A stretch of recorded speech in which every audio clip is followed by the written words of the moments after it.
I'd never heard about this issue. And I went and worked in Mozambique with the World Bank, and one day I went out to visit an entrepreneur that we were supporting, and what I found out was that 20% of her workforce was missing 30 days of work per year while they were menstruating because menstrual pads were too expensive.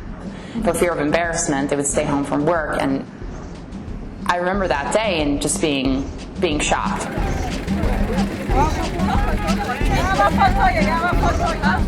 That shock went to sort of outrage, and I don't know if you felt the same thing at some point, but you go from shock to outrage to, hey, let's do something about this, and hey, we can.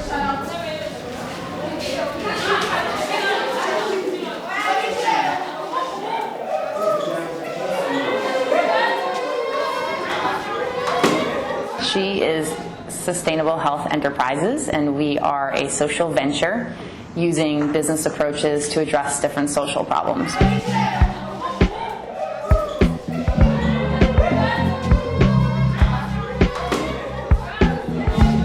Our first initiative is She28, and we are helping jumpstart local businesses to drop the price of pads.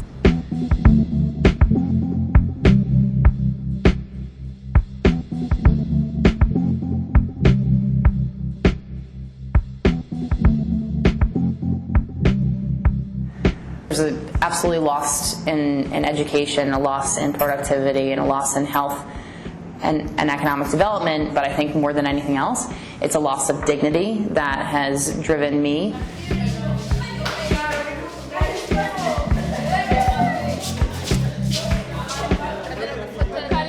It's a serious cause. It's a cause that everyone should act upon, and they're probably going to spread the word more than ever. What she is about increasing access to health and hygiene education and affordable sanitary pads, plus also advocating and raising awareness about the menstrual issue. The multinational pads are expensive.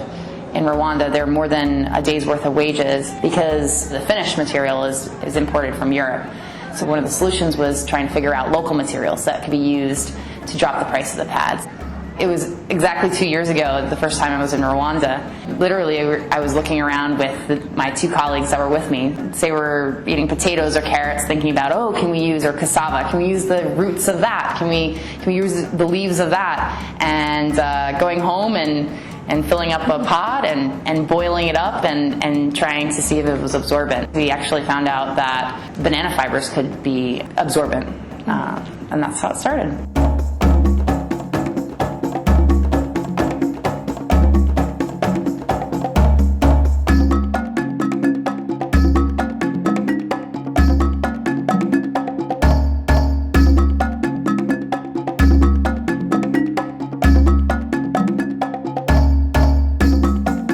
We really want to change and shake up the paradigm of international development from a charity model to a more sustainable enterprise model. And our role is really to spark the education, spark the advocacy, and our bread and butter is going to spark and lead the enterprise development.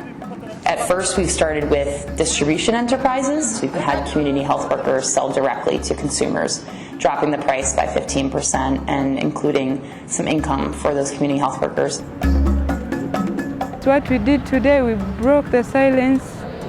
Parents, it's their role to talk to their children about menstruation, about hygiene. Whatever they advise them, they go and advise their fellow girls at school. So we want to expand to places that need it the most, places where girls would go to school if this obstacle didn't exist, or women would go to work if this obstacle didn't exist, so the place where the return on investment would be the greatest.